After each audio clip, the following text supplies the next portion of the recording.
Hello, everyone. Welcome to Genealogy Adventures. My name is Brian Sheppy. And I'm Danya Williams. I hope you guys are enjoying this absolutely beautiful Sunday. Yes, indeed. Hello to all of our regular viewers, and a big welcome to those of you who are joining us for the first time. We have a lot to cover today, so I'm going to kind of get straight into it. Donnie and I are very, very pleased to welcome to the show Ralph Godby Jr. Mr. Godby began his law enforcement career in 1987 with the Detroit Police Department. And in his impressive CV, he served in a myriad of offices. So he served as a sergeant, lieutenant, inspector, commander, deputy chief, and assistant chief, all in the Detroit area. He retired in 2012 after 25 years of active service. He still remains highly active in his community in both civic and community work, as well as working with a lot of different police associations. And in 2018, he was appointed Chief of Police of the Detroit Public Schools Community District. Welcome to the show, Mr. Godby. It is such a pleasure to be here. I've been excited about this day ever since I got the invitation. I look forward to a very, very robust dialogue today.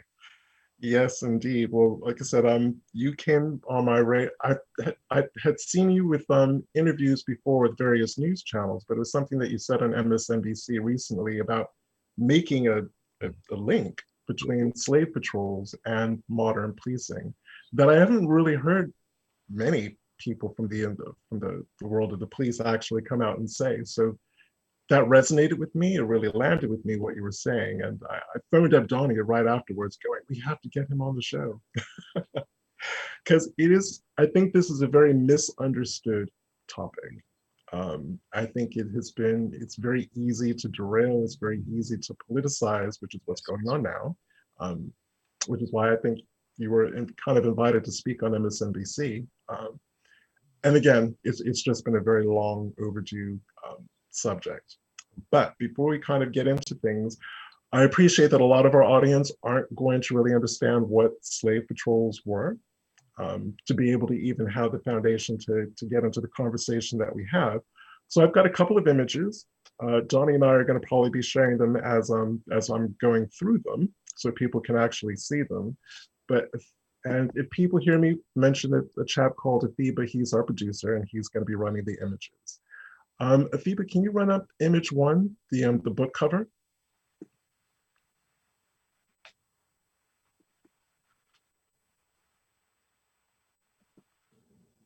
That's coming in a minute.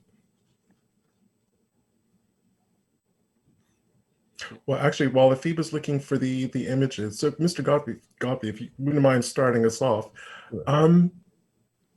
you have a very long, very storied career in the police force. What was it about joining the police that appealed to you as a youngster? Because you've been involved with this since you were 19, if I understand. Yeah, I was recruited and joined at 19 years old. Actually, I was recruited at 18, joined at 19, and spent all of my adult life in law enforcement. And ironically, it was not a career that I aspired for growing up. But once I got into it, I really, just took hold to it. But from a much different perspective, I was never the guy who was looking for police chases or writing tickets, because I was hired when the late Mayor Coleman A. Young was the mayor of the city of Detroit, Detroit's first African-American mayor. And he came to prominence on the heels of civil unrest and a lot of turmoil between the Black community and police in 1968. New charter for the city, which went from a commissioner to a chief, civilian oversight, Detroit's first Black chief. So I came in at a very unique time where the officers that mentored me, they had a much different lens that they saw law enforcement from, because they were in roll calls where white officers would not stand next to them. And just for context, I don't like to use the N word, but please, I would like to give context. Officers would stand in roll call, and then they would get on the road and be in their police cars and would hear white officers, if they were in pursuit of a Black suspect, nigger just jumped out the car going in this direction. It was just that blatant. So my appreciation for my position was that I was a black man that happened to be a cop, not a cop that happened to be a black man. So that is kind of my career and why I'm as vocal as I am about what's going on in law enforcement and how and the mistreatment and maltreatment of black and brown individuals. So we will definitely pick up on the theme of diversity in Yes, a minute. I just got word from our producer that the first image is indeed queued. And actually, Phoebe, if you can get the second one ready too, but we'll start with the first one. Slate Patrols is up, Brian. Oh, is it? Mhm. Oh, it's strange. I can't see anything. I guess because, I have the whole controller stuff, I can see it. Okay. Yeah. So basically, there are a lot of excellent books on the subject that we're going to cover today. However, this is the one that I think was structured in such a way that I actually got quite a bit out of it, and I'm pulling some screen grabs from this over the next couple of minutes. So this is called Slave Patrols, Law and Violence in Virginia and the Carolinas, written by Sally E. Hayden. And it is a breathtaking and stunning kind of overview. If we can have the second image. So I really wanted to kind of ground this in the colonial period. It's up. Okay.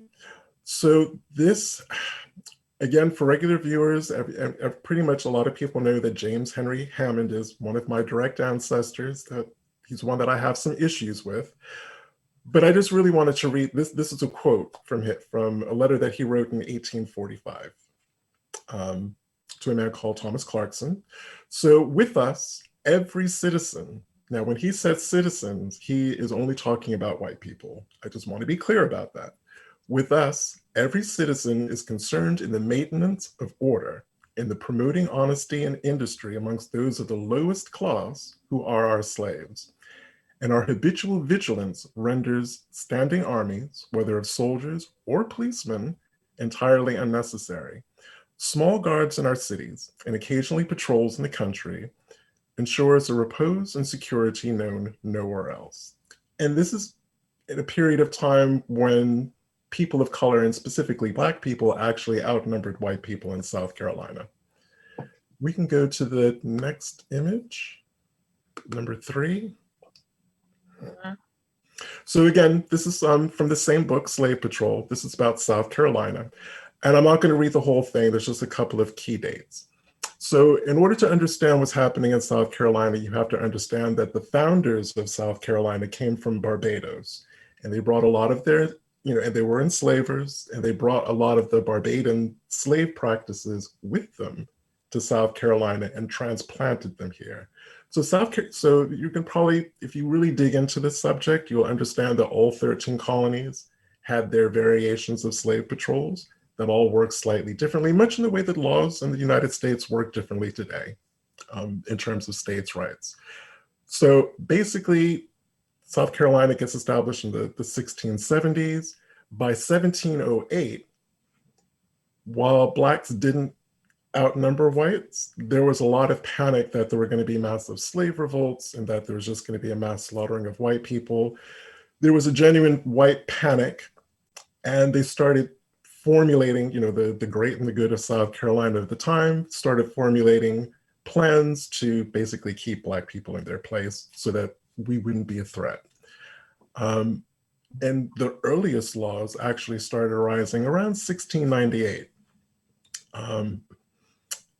And within the literature of the time that was talking about this in 1698, there's a passage that goes, "The great number of Negroes, which of late have been imported into this colony, could endanger the safety thereof," meaning they were beginning to view Black people as a threat. We go to image 4. It's up. Okay, so this is Virginia. This is to give you an idea of just how many patrols there were. So they weren't really kind of statewide patrols. You had patrols in the cities. So you had mayors and the people of the city who were bringing together these slave patrols, but then you actually had them at the county level. So, they were answerable to the county administration.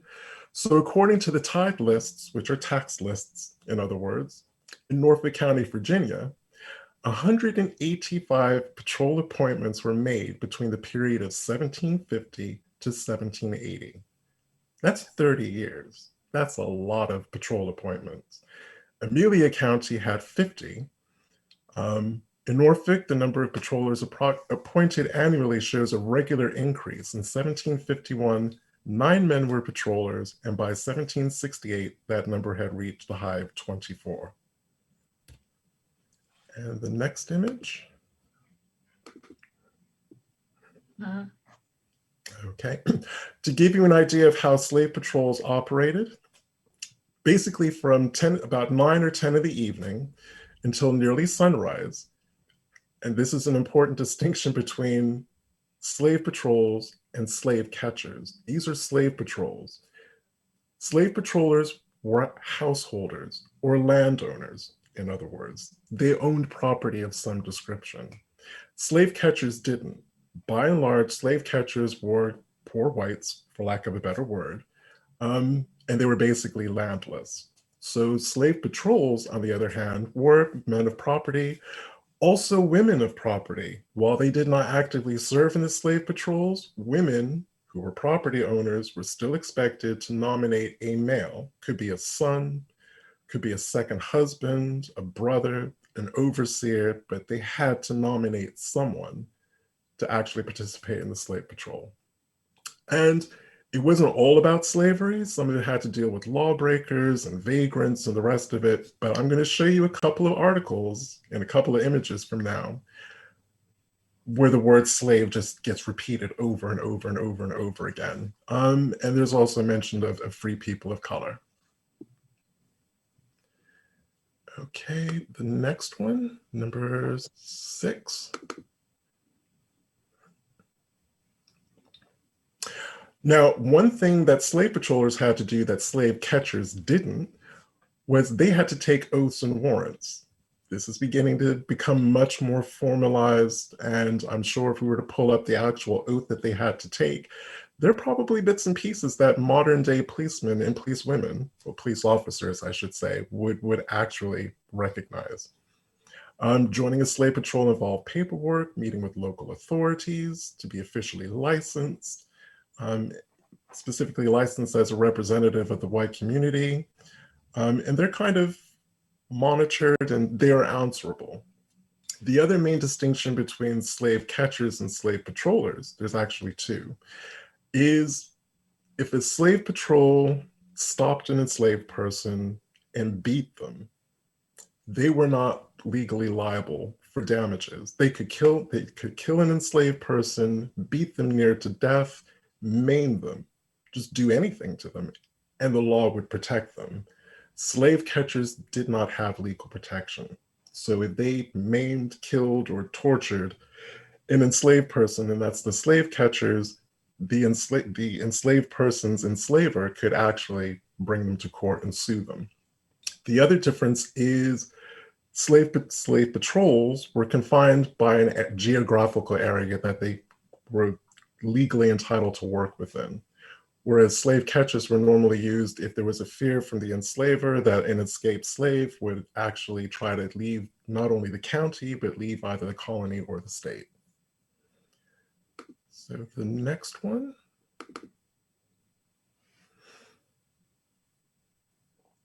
Yes, sir. Okay, so this is just carrying on from what I was saying. Patrol appointment notices and warrants almost completely shielded patrollers from litigious matters. And I pulled up a slave oath Oh, brilliant. that I am going to ask Mr. Cosby about. Okay. So litigious masters who became angry if patrollers viciously punished legal bondsmen, but it actually was more or less set up in law that patrollers were kind of protected from the law. Next slide. Okay. Go ahead, Brian. So this is from chapter 3 of the same book, but this is actually from a freedman's point of view. This is from a quote from W.L. Bost, who was a former slave from Western North Carolina, who was interviewed by the WPA in 1937. And we're going to be using language today. It's the language of the period. Like I said, Mr. Gopi has already dropped it once, but we're reading it as it is. So if people get upset, I'm sorry about that. Then the patty rollers, they kept close watch on the poor niggers, so they have no chance to do anything or go anywhere. And I really want you to think about everything that's been happening since Michael Brown. That's right. They just, well, even before then, but I'm just putting that within this time period. They just like policemen, only worser, because they never let the niggers go anywhere without a pause for Miss Monsters. If you wasn't in your proper place when the patty rollers came, they lashed you till you were black and blue. The women got 15 lashes and the men 30. That was just for being out without a pause. If the nigger done anything worse, he was taken to the jail and put on the whipping post. So no punishment was deemed too harsh. So it sounds like the patrollers, they were definitely covered by that law that I talked about. The Qualified immunity. What is it called? Oh, qualified immunity. Yeah, it's called qualified immunity now, but back then this law is still in the books today, in Virginia, and it's called what is it? I can't remember the name of it. Just that quick, it just went out.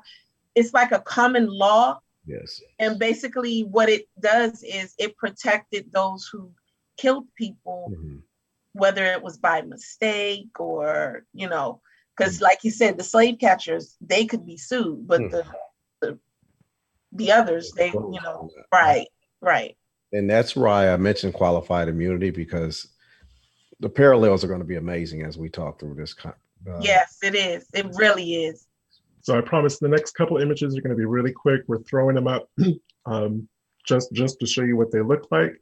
So image number 9, that is a newspaper article from the Charleston Mercury dated 1830.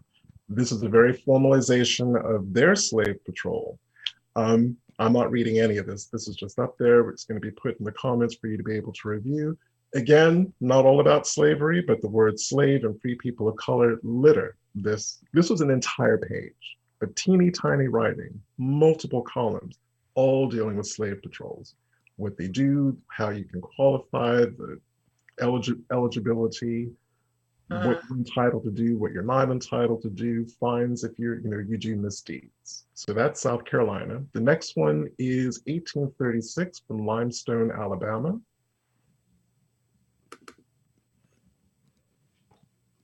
And again, much the same thing. This is an entire page. This was no joke. These people were serious about this.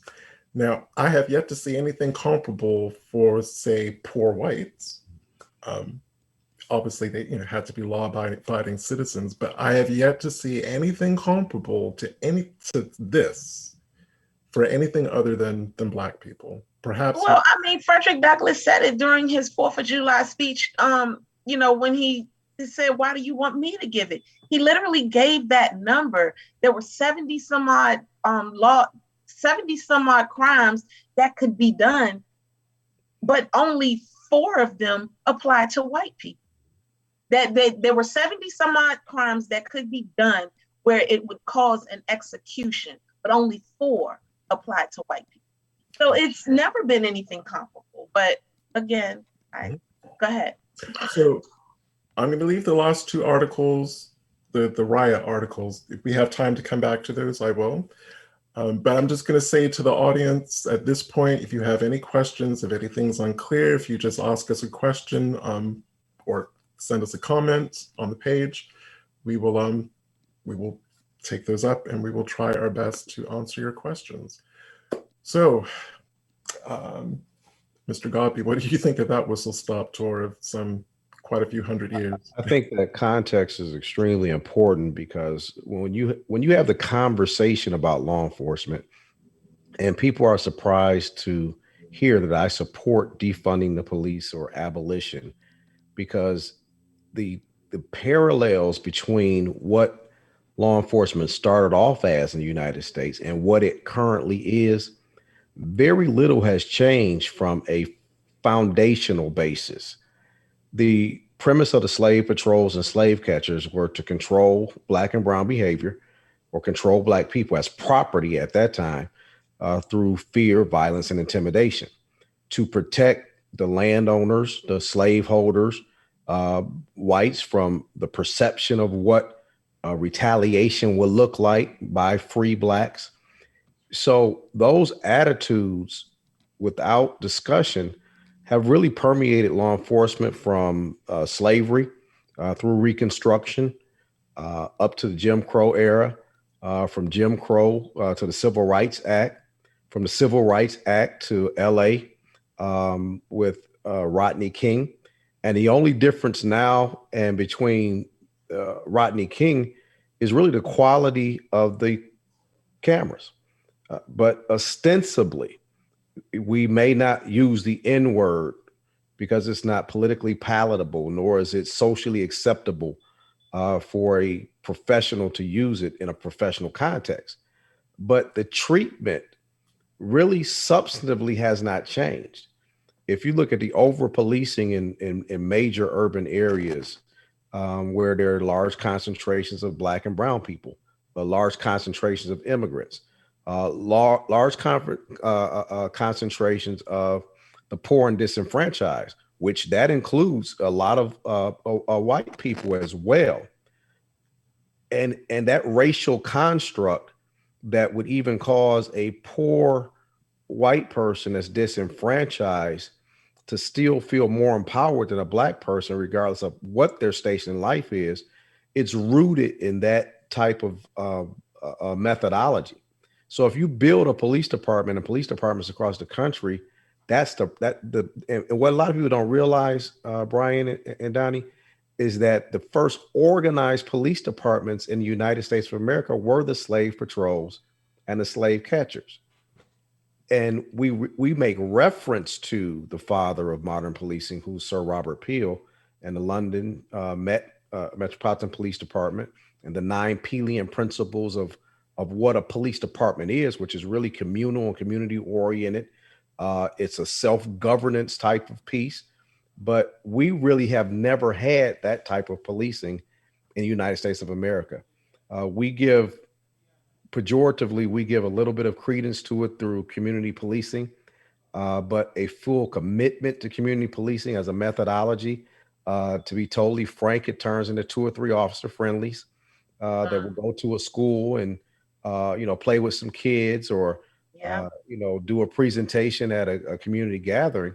But the espoused value of the police department really is what happens in that blue and white, that black and white car with 2 police officers or 1 police officer that patrols that community, responding to calls for service and doing what we call proactive policing. And proactive policing does not inure to the benefit of black and brown people, because that's where you see the disparate nature and the 2 ways policing and the 2 iterations of policing in the United States. And without having this nuanced conversation, and Brian, thank you so much for setting the tone with those articles about slave patrols, because without that bit of context, people will, and sometimes not without malice, but just not aware of the foundations of policing in the United States. And from the majority population and from a white person's point of view, when your entire indoctrination about policing has been protect and serve. And that is exactly what law enforcement is designed to do. And that's what it does for the white population en masse. Well, I'm glad that you mentioned the British Metropolitan Police Service, because again, as our long-standing audience knows, I lived in England for 30 years. So I lived there far longer than I actually lived here. And at first, I left here not too long after Rodney King and the bombing of Move in Philadelphia. So that, that was uppermost in my mind. I was very hesitant to talk to British police because I was still traumatized by American policing. Right. So I went out of my way not to talk to them. But as you said, it is a very community model of policing. And after a while, after I spoke to my first police officer, well, I should say police constable. They were cool. And it was part of my morning, whenever I was going out and I happened to bump into the local PC, I wouldn't think anything of shooting the breeze with them. Yes. They were the best gossips, actually, where I was living from them. And then when I came back, so it is completely different. Yes. If anything, it was my Irish Catholic friends who were fearful of British police. And I Right. found that just a complete Twilight Zone role reversal.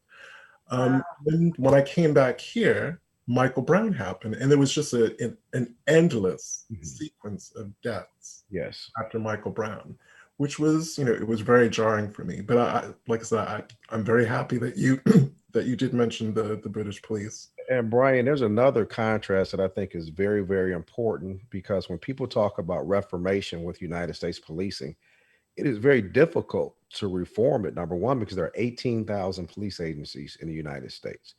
In the UK, there are 42 constabularies.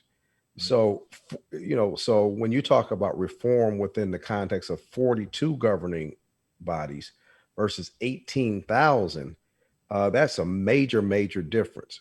Then another thing that you have to look at from policing there, it's rare that police officers carry weapons, carry guns. They are very specialized, highly trained officers in specialized units that carry guns. But your everyday Bobby that's on the beat, and people don't realize cop is constable on patrol. You're a constable on patrol.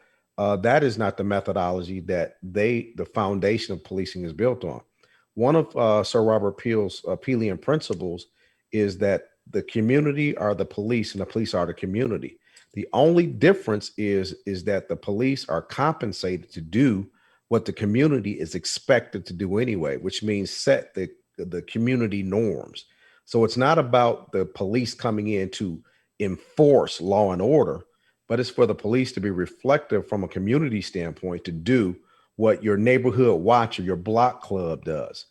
And it's a much different construct. And it's very rare, the officer involved deaths where a citizen dies at the hand of a police officer. That is very abnormal in that system of policing. So that's why I've been very much an advocate of looking at what is public safety really? Because when we associate public safety with simply police officers, that is a very false construct. Yes, it is.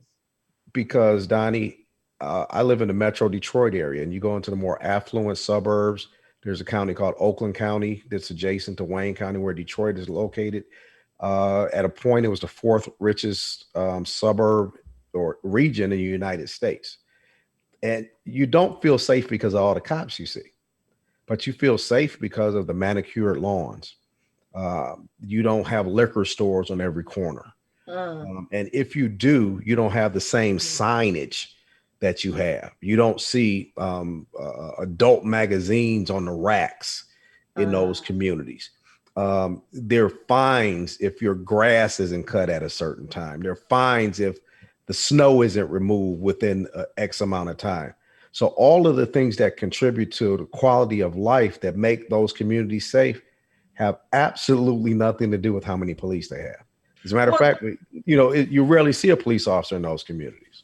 Well, that brings me to ask this question, and because both of you are given these scenarios of what happened in the British, how it's, those things can't happen here because first and foremost, we were never even given the opportunity as Black people to have that lifestyle. Right. So we were already brought into a very hostile environment. Yes, ma'am. And to be in, that's giving things as if it wasn't that hostile. You actually gave them the opportunity to police yourself in so many words, as opposed to then having somebody else come in. They're more of an enforcement as opposed to actually doing the whole thing. Not enforcement, but they follow through. They're a follow-up. Right. In so many words. So how is it that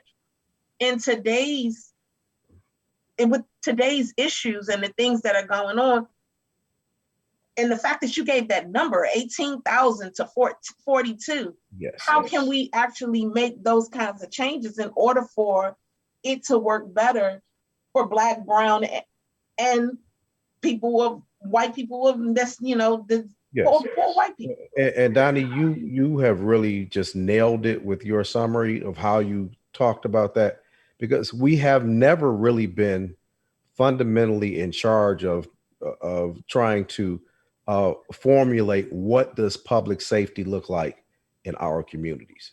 Uh, and if you think about it from this way, police departments talk about we want to be customer friendly and we want to follow a customer service model. We want our officers to be more interpersonal.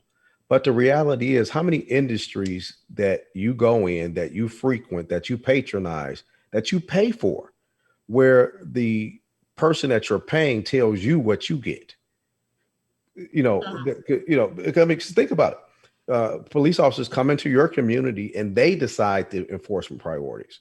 So looking at Dante Wright, the young man that was killed outside of Minneapolis, while the George Floyd trial was going on, the initial stop, the pretext for the stop, was a dangling air freshener from his rearview mirror. Now, if you talk to any community member and you got their input on what a enforcement priority is, I would bet you that not one person would say, we got a real problem with air fresheners hanging from rear view mirrors. That's true. And we have given police officers so much unfettered discretion. And prior to Rodney King, we gave them so much credence as to their word, until our lying eyes actually saw that what we see is not anecdotal. What Black people have talked about relative to our mistreatment and maltreatment is not just being overly sensitive. Just because, there was a Civil Rights Act and we have different rights and things, and we have neighborhoods, and we elected the first Black president, it does not ameliorate some of the systemic problems in that go directly to race, that are embedded in police culture, that are embedded in the system, the way its foundation is. And any house you build, if you build it on a bad foundation, you can do all the remodeling you like. But if the foundation is bad, the house is going to fall eventually. Yeah. And unfortunately, that's what we're experiencing. And that's why we really have to have the conversation of defunding and abolishing police, but also what is the replacement? How do you, reimagine what public safety is? But more importantly, you have to have input from the people that it affects. What is an enforcement priority in my neighborhood? If my kids don't have a recreation center to go to, Brian, and they're playing basketball in the street, and then you criminalize the fact that they don't have adequate recreation, which I pay tax dollars for, and I don't have the same accoutrement in my neighborhood as the more affluent neighborhoods. So we can't even have an equality. We can't even have an equity conversation because we haven't even reached equality. How about that? So, part and parcel, crime as we see it in major urban areas and in disenfranchised areas is really a socioeconomic conversation. And when you have people like Bishop William Barber, the campaign against poverty, Reverend Dr. Martin Luther King Jr., when he started to talk about poverty within the construct of racial justice and equity and policing, that's where the rubber meets the road. Because again, safety is not a matter of police can't make an environment safe. They can enforce laws, they can respond to crime, but actually making an environment safe, that's a community structural issue. That goes to economic capacity, that goes to education, per pupil funding. Are our kids being funded at the same levels as that a rich suburb? So if we don't have those nuanced conversations, start to make those corrections structurally, and we, and don't get me wrong, I we need to take every bit of progress we can. So the Justice and Policing Act in honor of George Floyd. Yes, let's do that. But what my prophetic warning is that that's not the complete answer. Right. No pun intended, but that's a band-aid on a gunshot wound, because systemically, if you do not address those other issues from a holistic standpoint and recognize, number one, safety as a matter of other socioeconomic inputs, but also recognizing violence as and particularly violence in Black and brown areas as a public health issue, because you cannot ignore the trauma that Black and brown people have been through as members of this society in the United States of America. Again, going back to slave patrols, and if I can make this correlation very quickly, there's a book called "The Body Keeps the Score" by Bessel van der Kolk. He's a psychiatrist, and he deals with stress and trauma. And there's studies that have shown that multiple generations of Holocaust survivors have trauma from that has been passed down from their generationally from relatives that were actually a part of the Holocaust, that actually witnessed family members and friends and communities murdered. They were actually tortured themselves, and their descendants that were not actually in Auschwitz, they have some of the same trauma responses and trauma and carry that trauma generationally. So I don't think it's an unreasonable premise to think that as Black and brown Americans who have, from 1619 until present, have not always experienced in mass and consistently equity and treatment that would ameliorate our level of trauma in our communities. So if you look at it from that standpoint, if you have a police officer that's pulling you over and you see red and blue lights in your rearview mirror from a trauma lens, there's a trauma response, and the stress responses from trauma are physiological. They're not always thought out and intentional. And the three responses are fight, flee, and freeze. So as a Black person with a police officer in a traffic stop, 2 out of 3 don't work well for Black folks. Uh-huh. Fight or flee. And if that's a physiological response to stress and you add trauma to that, then when you hear people say, well, why didn't they just? Well, a lot of these things under stress are not simply complying with commands, but you have people that are fearful for their life. As a Black man, even as a former chief of police of a major city, Detroit, Michigan, as its chief of police.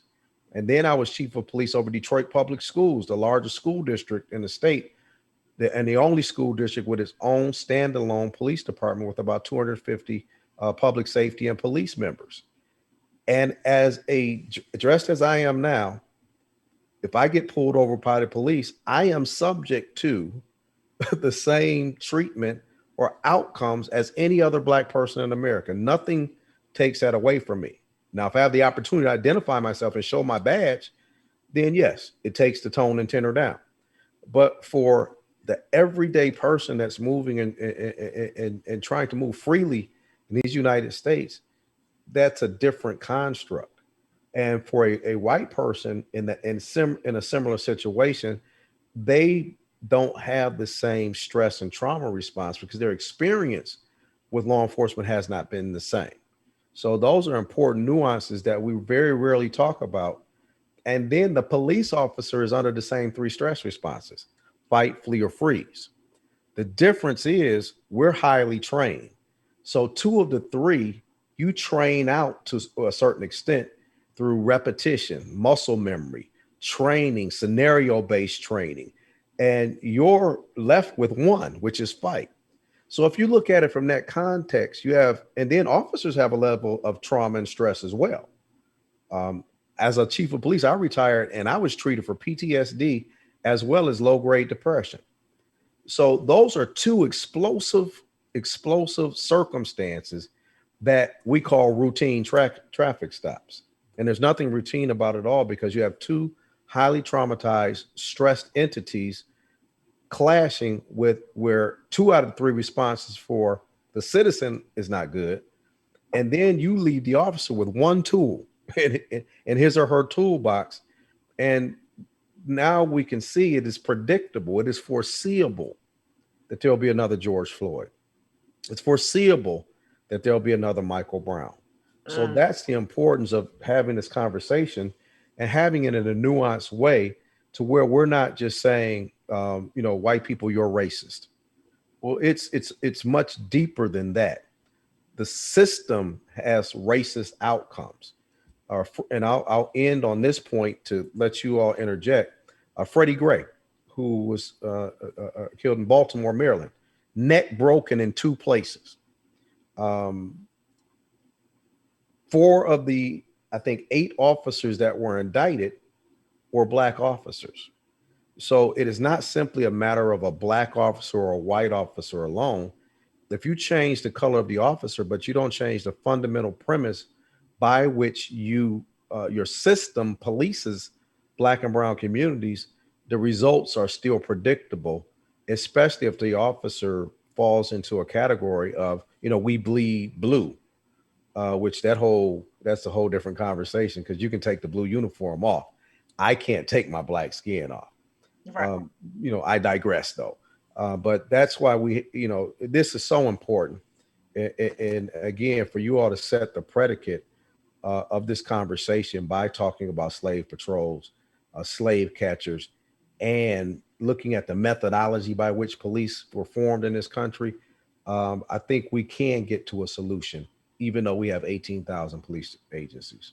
Well, you set me up perfectly. And Donia, you're going to definitely want to add to my comment, because as genealogists, Donnie and I are also what you would call public historians. Yes. We don't just research names and where they lived. We research the times that they lived in, because that tells us more about what was happening to them. If that makes sense. Yes. So, I joke with Donia all the time. Part of our family goes back to 1619 in Virginia. So let's just starting with that one group and explaining a little bit more to the audience. So we have like generation 1 of Africans who are not free. People argue about what those first Africans were. I'm just going to say they weren't entirely free. They became free, but they didn't start off that way. So they're traumatized. That's generation 1 of trauma. That's 12 generations ago for me.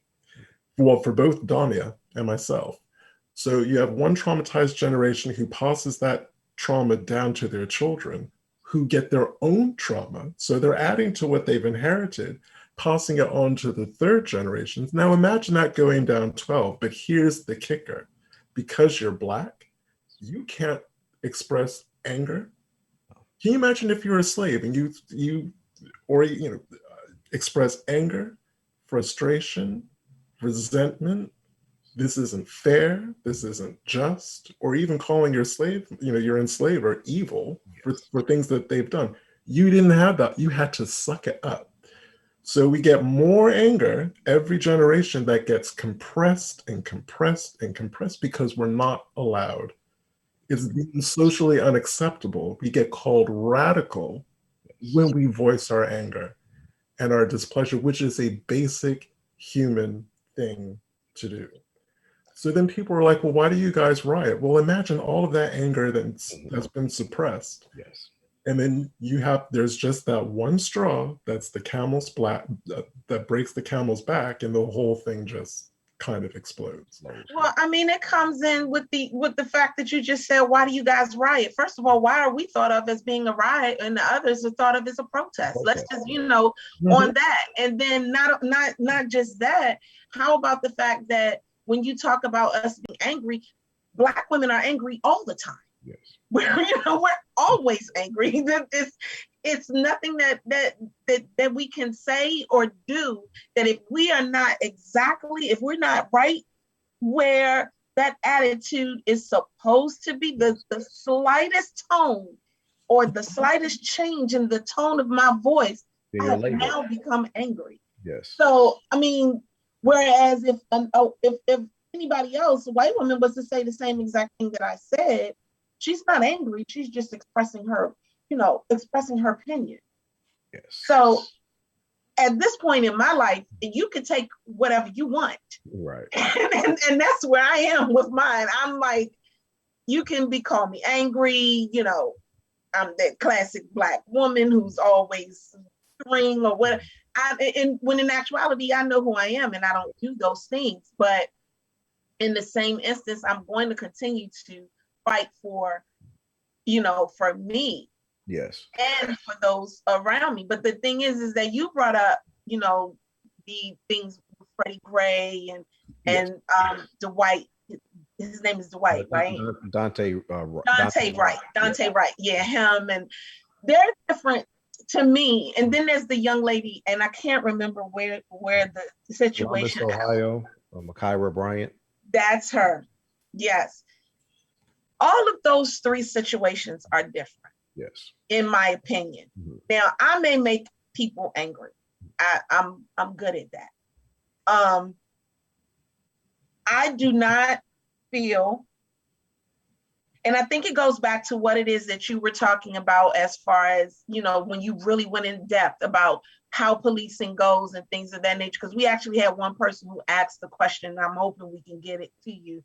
But I am a person that believes in, you got to do your part in order for certain things to happen. So with the Bryant girl, mm-hmm. She called the police. Why didn't she stay in the house and let the police handle that? Mm-hmm. That is my feeling on that. That baby might still be alive today if she had done that. Mm-hmm. Secondly, that is a baby. She's 16 years old. She's not an adult. Mm-hmm. And I am very tired of people making 16-year-olds, 15-year-olds adults. They have lost their teenage years completely. Yes, ma'am. That's my thought process. I feel like the stuff that happened with that young lady, mm-hmm. She was failed by so many people way before she got in touch with, she became in touch with that police officer. Right. And whether anybody wants to realize it or not, he is going to get off. He is not going to get in trouble. No, he will not. And Donnie, if I could just interject very quickly on that point, because I'm glad you brought that example, because it frames the conversation from so many different angles. As you said, so many adults fail, Makira, because 16 years old, that frontal lobe is not fully developed. At 16, and the reality was, initially she was the victim. And she was calling the police, or somebody called the police because she was being victimized. Yep. But this is where representation matters, because, and then seeing the humanity of the people you serve, because you cannot serve people that you don't love, that you don't see as human. And I'm not affixing that to that particular police officer. He made a judgment. He potentially saved a life. So we'll give him that. Mm-hmm. As you said, legally, he was justified in the shooting. Because if you go through the legal standard of when you can use fatal force by the letter, legally, he will not, he probably will not be indicted. No. He will not lose his job. He will not lose any pay or benefits. So let's put that in a box and compartmentalize that and park that in the garage. But I will say this, what's legal is not always what's right. True. So now from a framing standpoint, and I can say this assuredly because I've been a police officer. I've worked the streets of Detroit. I've been in a scout car. I've responded to domestic violence situations. I've responded to fights with knives and different things. And because it's my community and because I could see the humanity of the person with the knife and the person without, my choice would have been to grab the girl with the knife, even if it threatened my life, because I saw the potential of 2 lives being saved because of my frame of reference as a Black man. I've seen a family fight that escalated to that. As a matter of fact, my family has been involved in fights to escalate to that. So cultural competency, seeing the humanity of the people you serve may produce a different outcome.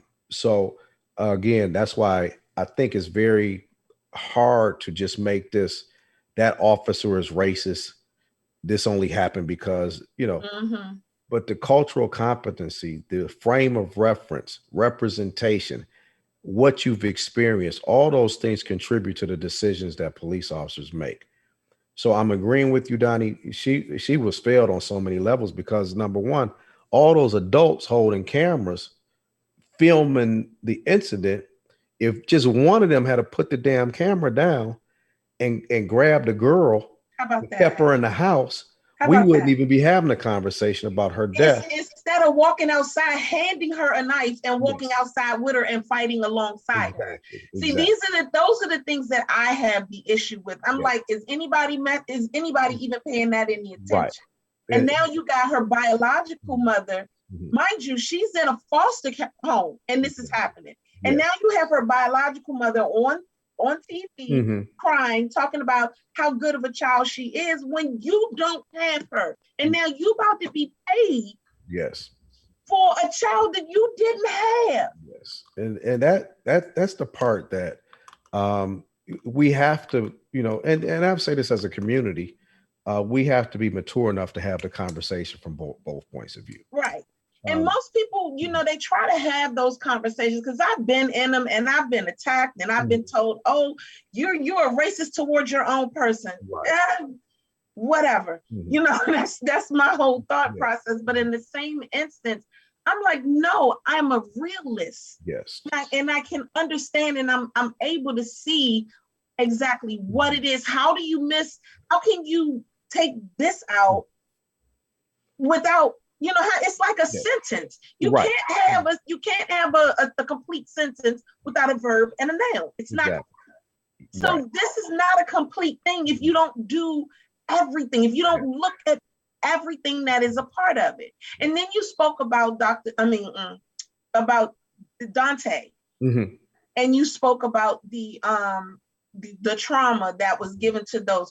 Yes. Someone put up here, and I was actually going to say that's Dr. Joy DeGruy, and it's called epigenetics, Yes. and it's post-traumatic slave syndrome. Yes. Yes. He got out the car, he did everything he was supposed to do, but then he decided to run. Right. Why? And this all of that has something to do with that, because I got so sad watching it because he was doing what he was supposed to do at first, and then he changed. Exactly. Well, because we have a heightened fight or flight response. Yeah. Right. Because literally a split-second decision of how you were going to respond to an enslaver meant life or death. Exactly. And that's and Brian, thank you for really making that fine point. That is why we have to reimagine what policing is. So I wrote an op-ed, and I hope it gets published soon, even about traffic stops. And it was from the standpoint of in 2009, I had taken a brief hiatus, retired from policing, and started my own security company. Ironically, my first client was Allen Iverson, who was at the time with the Detroit Pistons.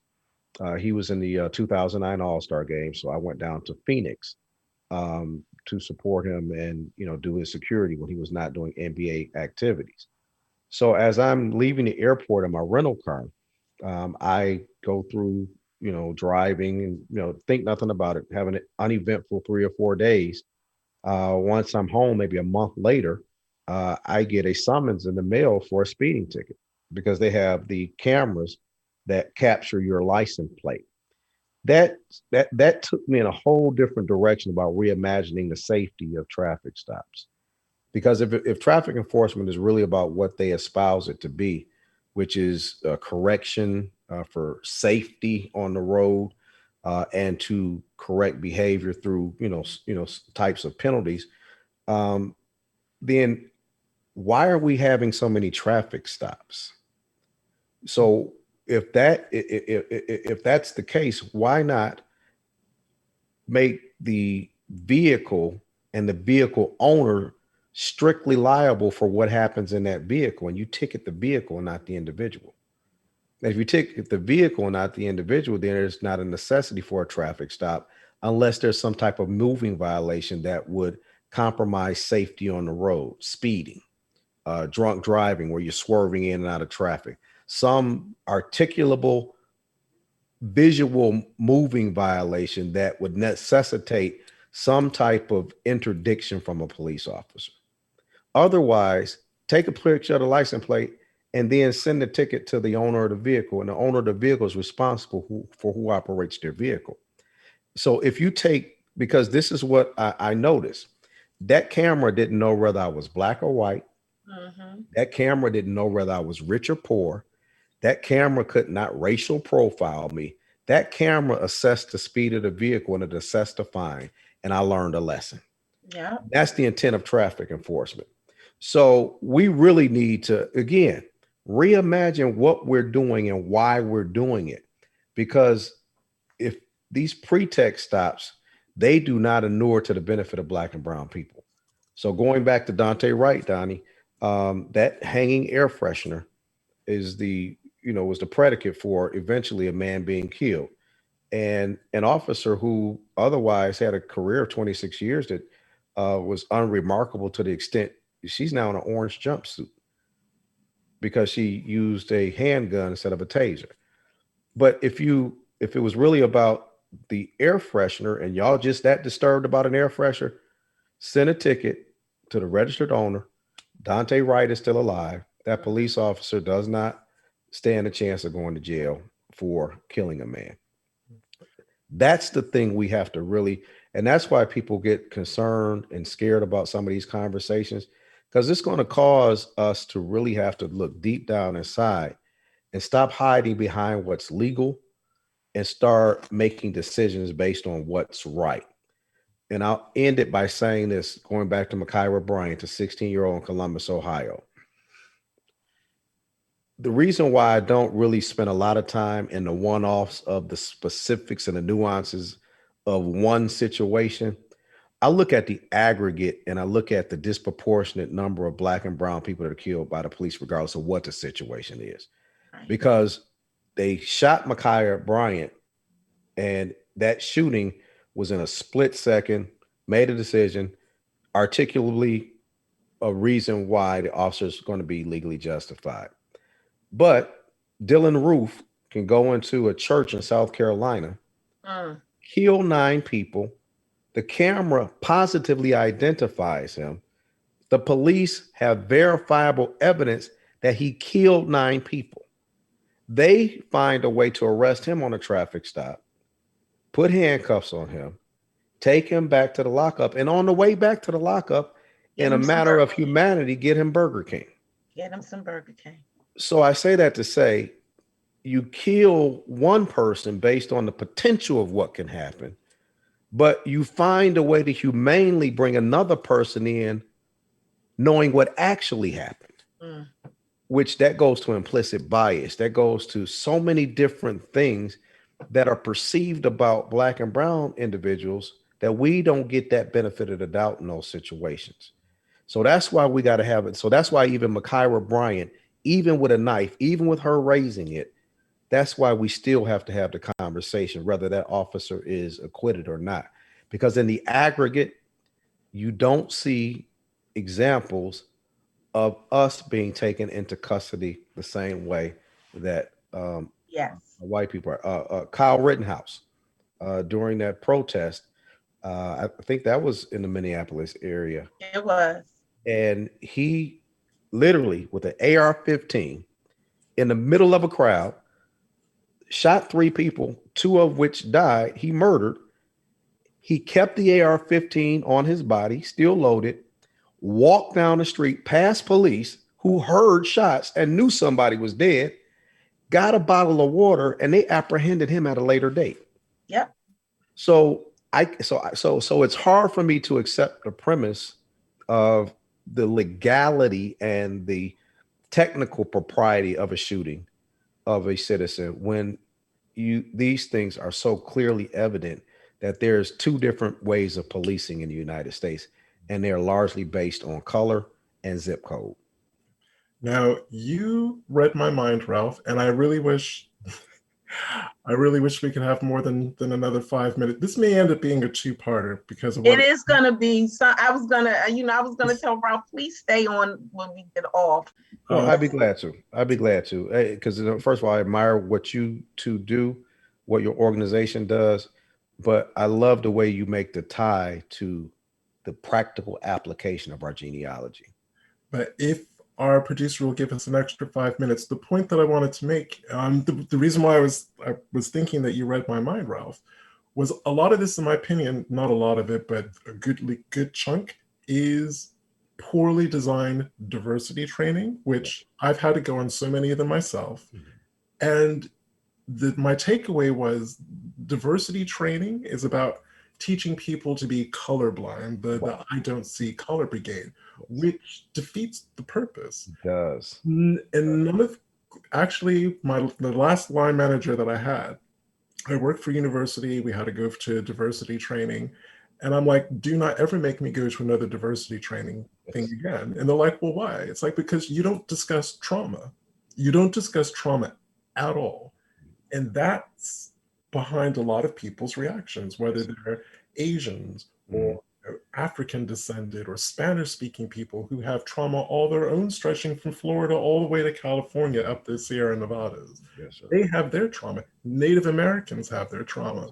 It's like, until diversity training includes cultural dimensions, dimensions of trauma and history that is truthful about this country, diversity training will never work. It will never work. Absolutely. And that's kind of my part too.